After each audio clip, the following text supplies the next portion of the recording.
Hello everyone, welcome to my channel teachers talk. कैसे हैं आप लोग? आशा करती हूँ कि आप लोग अच्छे होंगे और अपनी तैयारी में लगे होंगे। और पुराने साल में तो बहुत सी जो धांधलियाँ हुई, उसके बाद स्टूडेंट के मन में थोड़ी स्थिरता आ गई थी कि अब पढ़ाई का रुख किधर मुड़े। पर नए साल में कुछ लग रही हैं भर्तियाँ आएंगी, जिसमें ये हेमंत सरकार ने थोड़ी सुगबुगाहट दी है प्रखंड शिक्षा पदाधिकारी की, यानी कि ब्लॉक एजुकेशन ऑफिसर की। इसमें योग्यता क्या है, सिलेबस क्या है और उम्र सीमा क्या है, ये हमें जानने की आवश्यकता है। और ये बहुत ही अच्छी वैकेंसी है, जिसकी सुगबुगाहट 2023 में ही आई थी। उसके बाद ये ठंडे बस्ते में चला गया था, बट इसके फिर आने की संभावना है। तो ये प्रखंड शिक्षा पदाधिकारी में क्या होगा कि आपको ये ब्लॉक लेवल पर जितने भी, यानी कि हर ब्लॉक में जो गवर्नमेंट स्कूल हैं वहाँ का इंफ्रास्ट्रक्चर, वहाँ की शिक्षा व्यवस्था या वहाँ की टीचर्स की कमी या टीचर्स आते हैं कि नहीं, स्टूडेंट आते हैं कि नहीं, यानी कि उनका सारा ब्यौरा आपको इन्हें झारखंड सरकार के पास पहुंचानी होगी, ताकि ये हमारे हेमंत सोरेन यानी इसकी पूरी मंत्रिमंडल, जो हमारे शिक्षा मंत्री हैं, उन तक ये पहुंच पाए कि कहाँ पर शिक्षा में कमी है। इसीलिए इस पद को पद को भरा जाएगा, बीईओ। मुझे लगता है कि झारखंड बनने के बाद एक बार ये वैकेंसी आई है, उसके बाद शायद नहीं ही आई है। तो ये बहुत ही अच्छी अपॉर्चुनिटी है। भीड़ तो काफ़ी रहेगी, क्योंकि यहाँ झारखंड में वैकेंसियाँ भी बहुत ही कम में आती है और आती भी है तो बहुत छोटे स्तर पर, यानी कि मतलब 1000 से ज़्यादा नए पद होते हैं इसके। तो इसलिए भीड़ काफ़ी रहेगी, फिर भी हमें अपनी स्तर पर मेहनत करनी है और इसे क्वालिफाई करना है। इसकी न्यूनतम उम्र सीमा की बात करूँ तो ये न्यूनतम उम्र सीमा 21 वर्ष है और अधिकतम 40 वर्ष है। तो आने वाले समय में ही बताया जाएगा कि इसकी गणना, न्यूनतम उम्र सीमा या अधिकतम उम्र सीमा की गणना किस डेट से की जाएगी या किस ईयर से। और साथ ही साथ इसमें ओबीसी को छूट मिलेगी।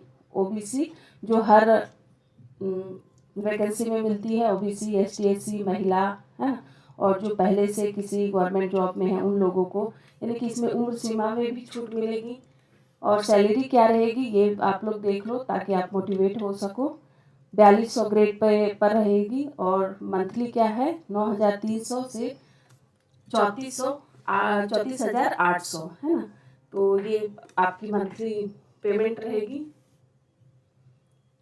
और योग्यता की बात करें तो देखो, इसमें योग्यता क्या है, न्यूनतम 50% अंकों के साथ स्नातक यानी कि ग्रेजुएशन, बीटेक, बीबीए एवं 2 वर्षीय बीएड होनी चाहिए। साथ ही साथ न्यूनतम 50% अंकों के साथ स्नातक, बीटेक, बीबीसी, बीसीए, एलएलबी और शिक्षा शास्त्र में 1 वर्षीय बीएड होनी चाहिए। ये सब इसमें योग्यता होनी चाहिए। और चयन प्रक्रिया की बात करें, किसी भी एग्जाम को क्रैक करने के लिए उसके सिलेबस और उसके पैटर्न को जाननी बहुत ही ज़रूरी है।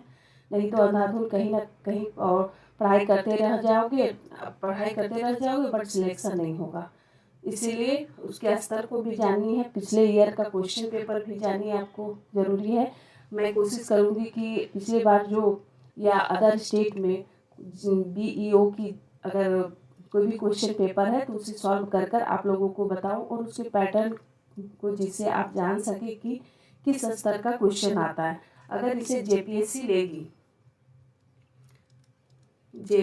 लेगी तो थोड़ी टफ रहेगी, है ना। और अगर जेएसएससी लेगी तो ये मॉडरेट रहेगी, यानी कि थोड़ी टफ और मॉडरेट के साथ रहेगी।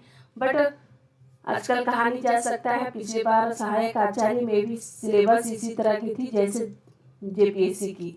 तो ये कहा नहीं जा सकता कि आपका कब टफ आ जाए और कब मॉडरेट आ जाए, इसलिए तैयारी आपको जेपीएससी लेवल तक ही कर लेनी है, ताकि आपको जेपीएससी में भी ये काम दे और जेएसएससी में भी। और इसकी पेपर की बात करूँ तो पेपर 1 क्षेत्रीय एवं जनजातीय भाषा अंक, ये क्वालिफाई पेपर है। उसके बाद ये सेकंड पेपर सामान्य अध्ययन एवं कंप्यूटर योग्यता है, यानी कि जिसने भी सीजीएल का एग्जाम लिखा है वो पढ़ चुके होंगे, उनके लिए ये हेल्पफुल होगा। सीजीएल में जितने भी टॉपिक थे वो सारे आपको यहाँ पढ़ने हैं। पेपर 3 शिक्षा शास्त्र, शिक्षा का सिद्धांत। और जो लोग अभी तुरंत ही बीडीएड किए हैं, मैं उन लोगों के लिए बता दूं कि इसमें जीएस जैसे हिस्ट्री, ज्योग्राफी, पॉलिटिकल, है ना, बहुत सारे सब्जेक्ट हैं। पॉलिटिकल, सोशल साइंस तो नहीं लिया जाएगा, और अर्थशास्त्र, है ना, इकोनॉमिक्स, ये रहेंगे। और जो साइंस वाले हैं उसमें बायोलॉजी, केमिस्ट्री, है ना, बायोलॉजी, केमिस्ट्री आदि रहेंगे। साथ ही साथ कंप्यूटर योग्यता, करंट अफेयर्स, है ना, झारखंड के भी रहेंगे। और ठीक है, साथ ही साथ देखो कंप्यूटर में भी आपको जाननी है। कंप्यूटर के जो जितने भी टॉपिक होते हैं उन्हें भी आपको पढ़नी है। तो ये सिलेबस काफ़ी भास्ट है। जहाँ लिख दिया गया कि सामान्य अध्ययन एवं कंप्यूटर योग्यता, सिलेबस तो काफ़ी लेंथी रहता है। तो फिर भी डरनी नहीं है, बस यही तक मुझे कहनी थी। तो ये बहुत ही अच्छी अपॉर्चुनिटी है और बहुत ही अच्छा ये जॉब है, जॉब गवर्नमेंट जॉब है। तो इसे ज़रूर फॉर्म भरना और इसके पहले सिलेबस को अच्छी तरह से ध्यान से देखना कि कौन कौन से टॉपिक दिए गए हैं। तो थैंक यू वेरी मच।